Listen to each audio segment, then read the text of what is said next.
The African image revolution, it is multifaceted.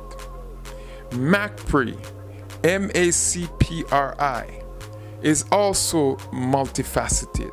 MACPRI. That is Mother Africa's Children Photographic Reproductions International.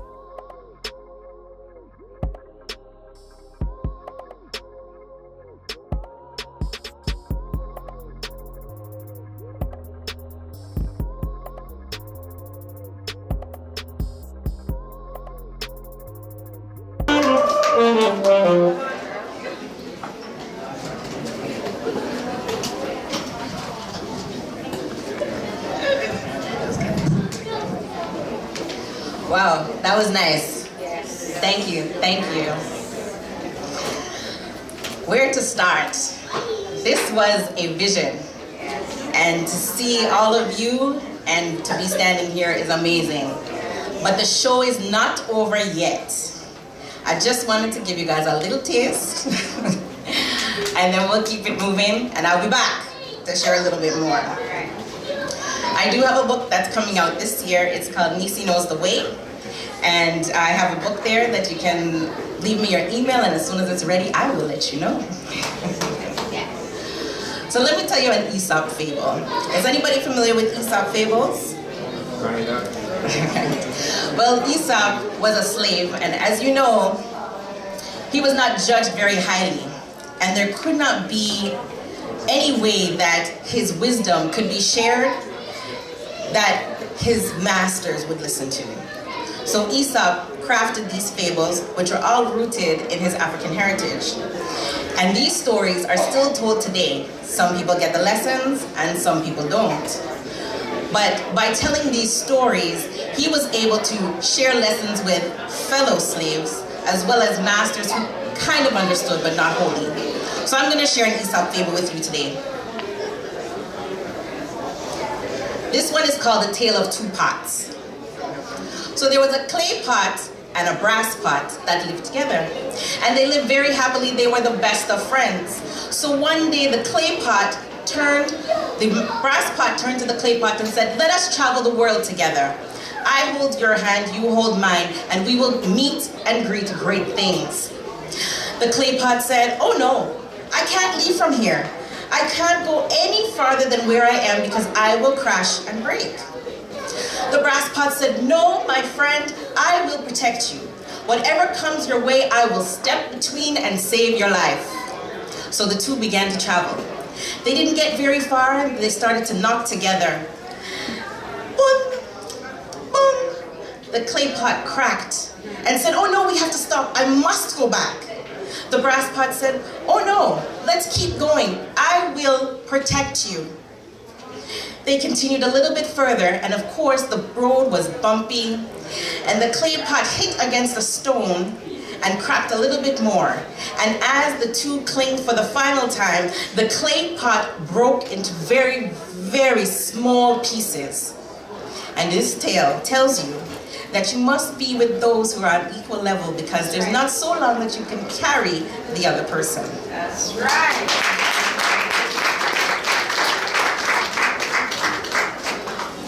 This next Aesop fable is about a donkey. Now, donkeys are funny creatures, but this donkey was very lucky. As this donkey was walking along the road, he found a lion skin that had been laying out on the side of the road to dry. The donkey thought, "What is this? This is my luck." He put on the lion skin to see what it felt like, and it felt good. He started to he strut in the lion skin and walked down the road. And every animal and person he met thought that he was a lion. They would see him and "Ooh!" and run away. And he was very, very proud. See, because he was in this lion skin. So he stretched out in the skin and boldly continued to step all the way. He came to a small crowding of animals, which included a rabbit, a fox, and some others. Now from afar he looked like a lion, and they were wondering what they were going to do because they were kind of at a dead end. So where do they go? Now the donkey was very proud, and he was so excited. He thought to himself, watch this. So he walked and walked and walked, and the closer he came, the more frightened these animals became. So the donkey got very bold and decided that he was going to let out a loud roar. So he pulled in his breath and he let out a big, loud hee-haw. All of the animals stopped quivering. The rabbit turned and said to the donkey, I was afraid of you until you opened your mouth. Now I know who you are. Yeah.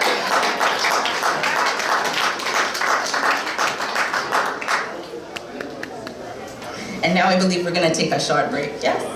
People. All right. I love to hear their stories, like I said. And I felt that it was time to move on and connect in that way, give back to my community and just people, period. Doesn't matter. And I started a new venture, Nikki's School of Music, where we teach voice, piano, drums, and guitar. And it's just located at plug. It's located in Pickering by the 1315 Pickering Parkway, close to the Pickering Town Center. And I left my full-time job to venture out in this, so I didn't have a job. And can you imagine, you have a house, mortgage, kids, husband, car payments, this, that to do, and I just said, Lord, I trust you. Let me step out and trust in faith. And so I've been great. I'm grateful for all that's happening. I'm grateful for the spot that we found. The Durham Queens has been very, very helpful and great in my life. They helped me so much with finding a place. And with all that being said, everything happens for a reason. And I am grateful, extremely grateful for all that I have. And I'm glad that you guys hung out until the end. It's lovely to see your faces. So we're gonna sing another tune. These are some of my students from Nikki's School of Music. Welcome them, great singers. No. Oh, okay.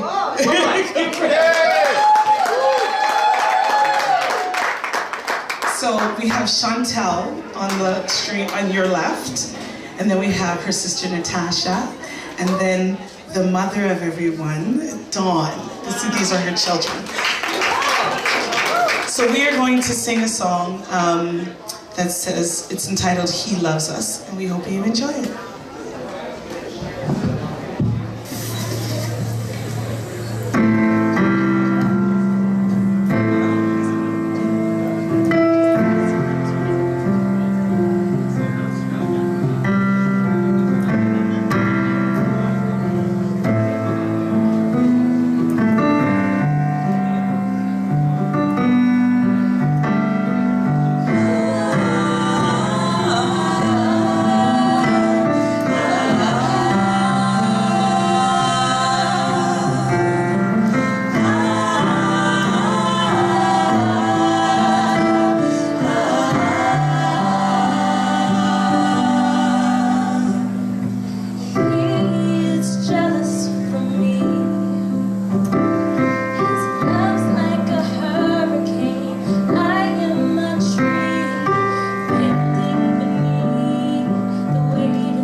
Hello, how are you? Tell great. Fam TV who you are. I'm Shantae Finesse, and writer and newly published author. Yes. And I'm loving the hair, by the way. You're wearing it. You're just wearing it. So, Thank you. what brought you here today? Stories. I love stories. I love storytelling. I love hearing stories. I love teaching people the importance of their story. And you have an amazing story. Thank you so much. Author. And this beautiful lady here, oh my gosh, she is also a mother of 4. Yes. How old is the oldest one? Oldest is 9. Yeah. Youngest is 1. Wow. And you're doing them, and you're an author, you're a blogger. What else do you do? Yeah. I do workshops, so I started teaching people just to own their stories. I volunteer anywhere that I can. I helped with Habitat for Humanity this summer, so just anything that I can do to help build the community, because that's our responsibility, right? So yeah. So your thoughts on today? Oh, today was amazing. I wish there were more events like this, but I'm so grateful to Keisha for putting this on, bringing us all together, sharing stories. It's amazing. It's empowering, it feed off the energy and yeah. Yours, I'm sitting down there listening to your story, and I was like, oh my gosh, that's so awesome. Thank you. And thank you for sharing your story so openly and so honestly. Like that has to be. I know that took work. Definitely. Yes. Yeah, it was a process. Yes. Yeah. And how long was that process leading up to? Oh my goodness. Just share, because I think it's important when people watch, and they don't want to hear the fluffy stuff. It's true. They're used to fluffy. It's true. Okay, that's why they watch the Kardashians. Yeah. Did I say that out loud? I'll behave. But yeah, they're used to fluffy. That's what they are. But when they see people like you and your story so real, so open. Yeah. Yes. So how long did it take you to get there? Jeez, I'm going to say about 9 years. Like, from my kids, they started the process because they really showed me that I need to work on things. If I want it to be better for them, and I realized the healing that needed to take place, but it couldn't happen overnight. And even writing my stories, it started 9 years ago, but I had to be patient because there were certain aspects that I wasn't healed from yet. So you have to know when to just pause and, work through things and then get back on. Yeah, definitely. So for the listeners, you have to take a pause, own the story. Definitely. Own the story, and it'll lead you up to the healing of the story. So when you heal, that's when you can share the story. Exactly. I appreciate that. Thank you so much. Thank you so And much. we'll see you soon, and we'll follow you. Yes. Where can we follow you? At adashafinesse.com. At adashafinesse or at dashafinesse.com. Okay, so we'll find her, dashafinesse.com. Yes. She is fine. Okay, and there's the knowledge behind that. So outside of the looks, the knowledge behind that is more stronger. Thank you. So we love that, and I thank you. Thank you so All right. much. Yes. All right. All right, so we have lots more people to talk to. I'm trying to find Miss Keisha herself. Actually, here comes another young lady that I want to have a conversation with. Come on over here. Come and talk to me. How are you doing? I'm good. How are you? I am wonderful. I have to say, I'm cutting to the chase. You have an amazing, amazing concept. Thank Right? Where did it come from? I worked with youth and taking them to community and watching people deal with them, disrespect them. I wanted to give them something to be uplifted. And so that's why I started the Don't Label Me project, to give them and inspire them and give them hope. Okay, so do you feel, how long have you been up and running? I thought about this in 2008. And it's been a work in progress, and I got off the ground, I think 3 years ago. Nice. So we're doing our 3rd year this year. Okay, so 3rd year, and how do you feel? Do you feel the message? Do you feel that they're getting the message? I feel like I'm still working through the process, finding what works, what's not working, what people, what things are catching their eye and what's not. So I think right now that's the process I'm going through, and I'm happy at the place where I am now and building, and yeah. Nice. So where can we find you? You can find me at Nicole_DLMP on Instagram and the Don't Label Me Project on Facebook. All right. Thank you so much. So you hear all of that, so we know of where to find her and the amazing concept of what she's sharing, and it's about youth. So we all know the struggles that we face, especially with our young people. So we have someone in our community willing to give up her time and to share her knowledge, and it has nothing to do with money. Because a lot of times when we want to have programs up and running, money seems to be an issue. So it costs you nothing, just a bit of your time. Good afternoon, Ms. Shakoy. How are you? Yes. You just see other reasons why you need to keep going. Yes. That's what this was for me today. Yes. And that's what you are for me whenever I see you. She's an awesome performer. Now you are an author. Tell us about this book. Yes, so my book called The Poetic Transitions from a Hothead to a Conscious Queen. It's a mouthful because I got a lot to say. So if you're going to read something from me, get ready. Sit down, relax. It's pretty much poetry that I've been writing since I was 17, and I wasn't really thinking much of it. I'm like, this is whatever, like, you know. I read it to one to I'm like, that's good. I'm like, thanks, you know. Then I was going to other kids and I was telling them, speak for yourself, believe in yourself, talk yourself. I'm like, wait, am I practicing what I'm preaching? And the truth was, I wasn't. So I'm like, you know what?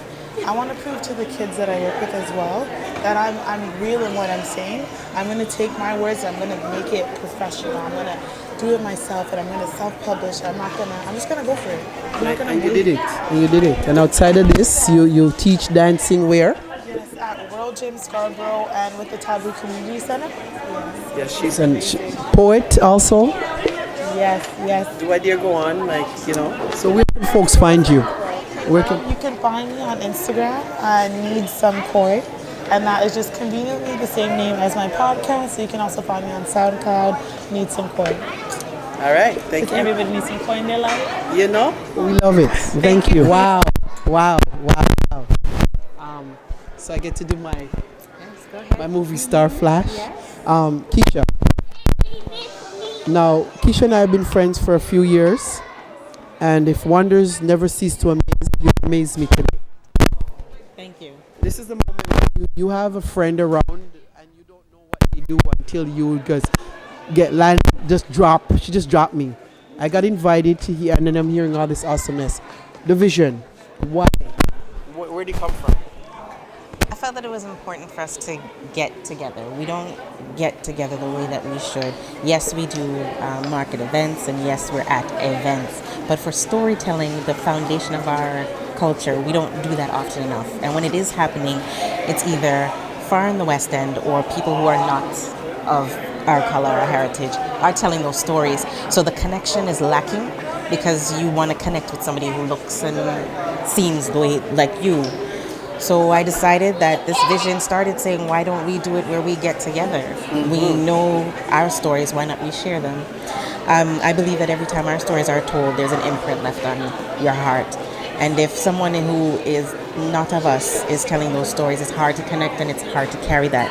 And as the generations go and as we grow and move forward in life, it's important to have these things because they help in the decisions that we make. And we want to inspire our young people. And this is where we're at, and this is why I decided to do this. And I'm very happy to actually see it coming to fruition. Sorry, I'm more than happy. I'm battling a nasty. Me and this cold is fighting, so here I am coughing. But I walked in today, and I feel so proud. I look around, I see the vendors, and you said it right. Because every time stuff happens, it's always in the West, always West. So we always, what's going on? All right, I think they're wanting you inside, so I just want to say thank you. It's Ghetto Stories. I'm here live at the Community Center. Today it was about talking tales, stories of our ancestors, celebration of our ancestors during African History Month. So today was a breakdown as to how important stories are and why they're important to tell, because without the stories, we wouldn't know what's next. So from our ancestors to the elders to the little baby, stories are being told, the oral stories, because that's our generation. That's where we come from. That's the growth.